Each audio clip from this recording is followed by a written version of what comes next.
কখনো কখনো অন্যের স্বপ্ন পূরণে নিজের অ্যাচিভমেন্ট মনে হয়, আরও মনে হয় এই জার্নিতে তুমি কোথাও না কোথাও পাশে থাকতে পেরেছো। হ্যালো, আমি দিয়া।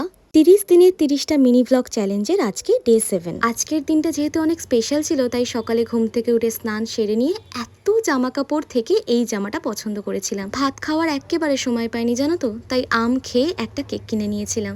ব্যাস, তারপরে চলে গেলাম সেই স্বপ্নের জায়গায়। আমার সাথে সাথে আমাকে ঘিরে থাকা মানুষগুলোর মধ্যে অনেকেরই স্বপ্ন এই ব্র্যান্ডের একটা বাইক কিনবে। তারই মধ্যে একজন এত সুন্দর করে সেটা পূরণ করতে পারছে, সেটা ভাবলেই ভেতরটা খুশি হয়ে যাচ্ছে। বাইক কিনছে কেউ, আর গিফট পাচ্ছি আমি। দেখো কি সুন্দর একটা চকলেট পেয়েছিলাম। সবকিছুটা প্রসেস হতে এত সময় লাগছিল যে খুব খিদে পেয়ে গেছিল। তারপর লাঞ্চ করে ব্যাস কেক কাটার পর্ব চললো। সরি গো, তোমাদের ওদের মুখগুলো দেখাতে পারলাম না। সবাই তো আমার মতো ক্যামেরার সামনে কমফোর্টেবল হয় না, তাই দেখালাম না। এই দেখো, বাড়ি এসে নতুন হেলমেট আনবক্সিং করে পড়ছিলাম, কি ভালো লাগছে না। কালকের ভ্লগের জন্য প্লিজ ওয়েট করো। টাটা।